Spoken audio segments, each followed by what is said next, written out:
This is the brand new Ford Maverick, and I'm going to tell you why this is not only the coolest truck you can buy, but the best truck that you can buy too. Now, obviously that's a little bit loaded, but this truck starts at $20,000, and in today's day and age, I can't think of another truck that starts that inexpensively. So Ford says this is a truck for people who didn't know they wanted a truck. Is that me? Is that you? Let's talk about it and find out. So there's different trim levels, and what I appreciate is Ford sent me a base. This starts at $20,000, and this particular model is up to $25,000 with a couple of grand of options. I wouldn't even necessarily get that, but that's what I love about this. This is an affordable truck, and it's small. If you're a city dweller like myself, you go to parking garages like this and you live underground in an apartment, well, maybe your parking space is underground, you can park this without any issue at all because this is a small little truck. So this is the best truck for me.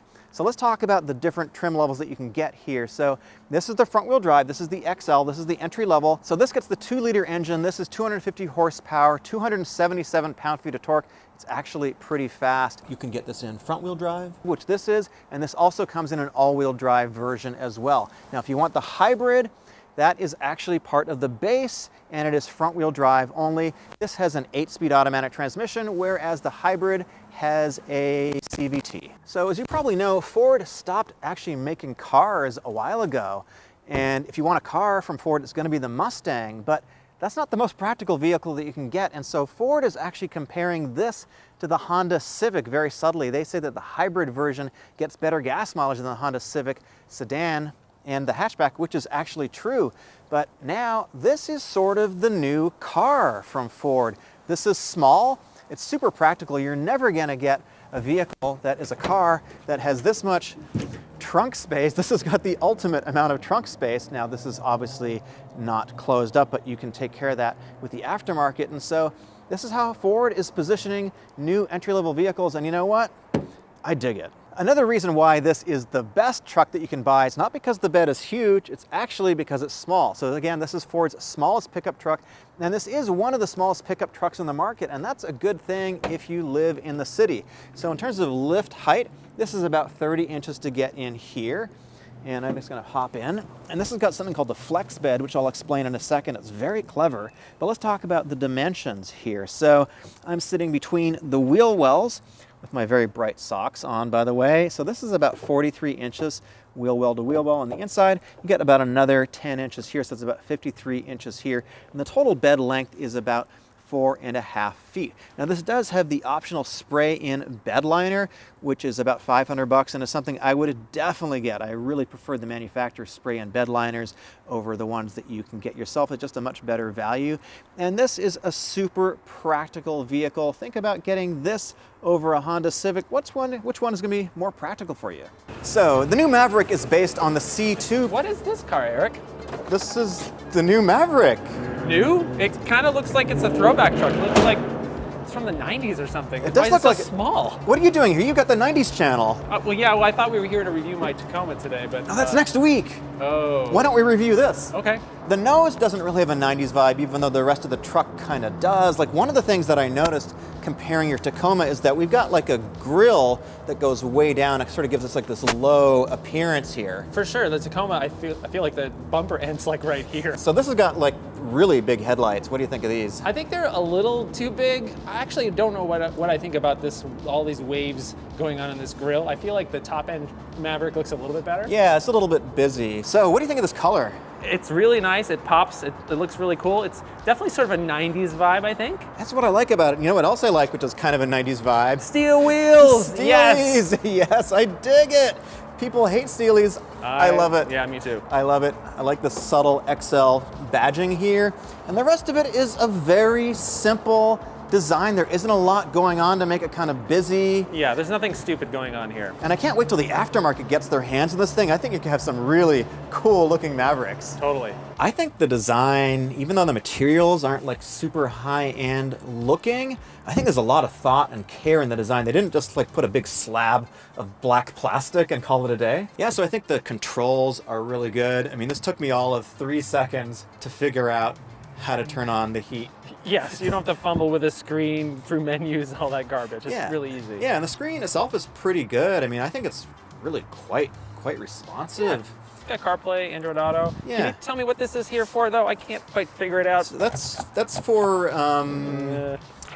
your pager. Your pager, okay. Your pager It's in there. definitely a throwback. And I like the fact that there's a lot of space down here for, you got cup holders, but also there's like multiple places you could put your cell phone. You could have it like standing up like that. Yep. You could have it laying flat like this if you got the wireless charger.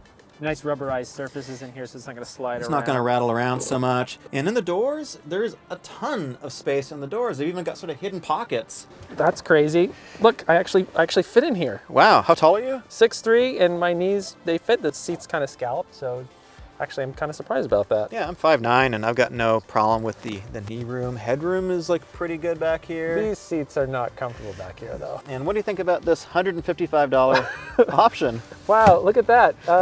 You could fit, like, if you had a long piece of wood, you could fit like one piece of wood through there, I guess. A couple 2x4s. Look how small this is. Please don't buy this option. This is not a good option to get. I like it. I could put my 2x4s in here and load them up to the front. No, I think it's awful. All right, let's check this out. Oh. Yep, that's actually pretty ginormous. There's a lot of space back here. Yep. I might even be able to fit my whole body in here. We could definitely fit a backpack in there. Not quite. Maybe not your whole body. Yeah, okay. But yeah, it's pretty big. It's super useful, and this locks too, and it's pretty easy to pull down again. You just pull this little, drops right down. I think it's time to go for a drive. Old school style. This reminds me of the 90s. I love it. There's definitely nothing fancy about this key, nothing fancy about this truck.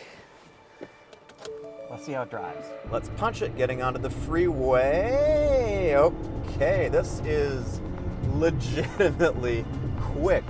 This is a very, very quick engine. I'm actually surprised at how much power this has. So this thing is putting out a fair bit of torque. And this vehicle is not that heavy. This is around 3,600 to 3,700 pounds, which for a pickup truck is very, very light. So this is based on the CD2 platform, and on that platform you've got the Bronco Sport, you've also got the Ford Escape, and of course the Maverick. So if this seems sort of familiar to you, that's because it is. And it's a very solid platform. I actually like it. So it's a unibody, so it's not a real truck per se. This is not a body on frame truck. Again, this is a truck for people who I think want something smaller, who want to live or do live in the city. So the transmission that you get is the 8-speed automatic. If you get the hybrid, you're going to get a CVT. Now this automatic seems to work just fine when I want to punch it.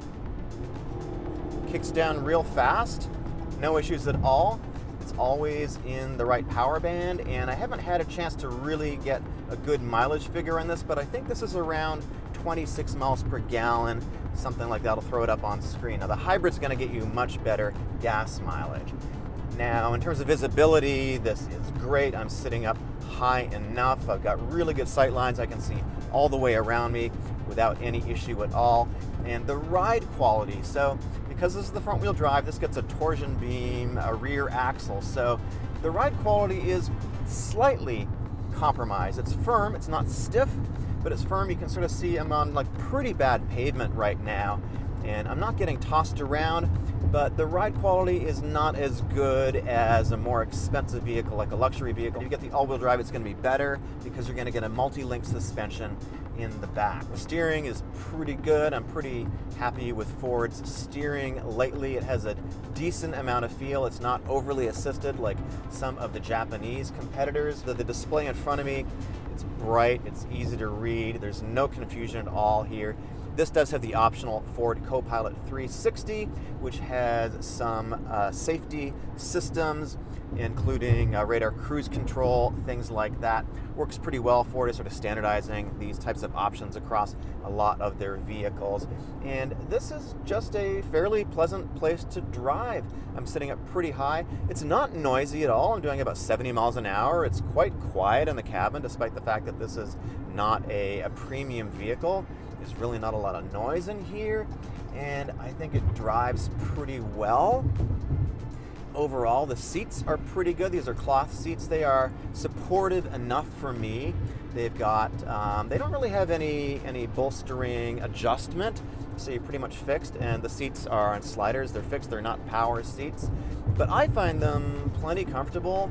The nice thing about cloth seats is that in the summer they don't get sticky, they don't stick to your body when you sit on them, and in the winter they're a little bit warmer too, so I'm actually a fan of cloth seats. I think at this price point, Ford has knocked it out of the park, no question. If I were looking for a pickup truck, this thing fits in my garage, which is really important because all the other ones that I've tested lately, they don't fit in there. And you're not going to spend a ton of money on this. This is super affordable. An F-150 is going to cost you way more money. Your Ranger is going to cost you way more money. And this is about 10 inches shorter than a Ranger, just for comparison. So you don't need a massive big pickup truck. And if your ego is appropriately sized that you can deal with something like this, this really gets my recommendation. I think Ford has really I think they hit the nail on the head with this thing.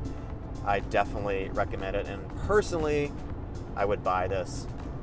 I like it. I really hope you found this video helpful, and if you did, please subscribe. My name is Eric, and you're gonna see more of Ethan. See you in the next video.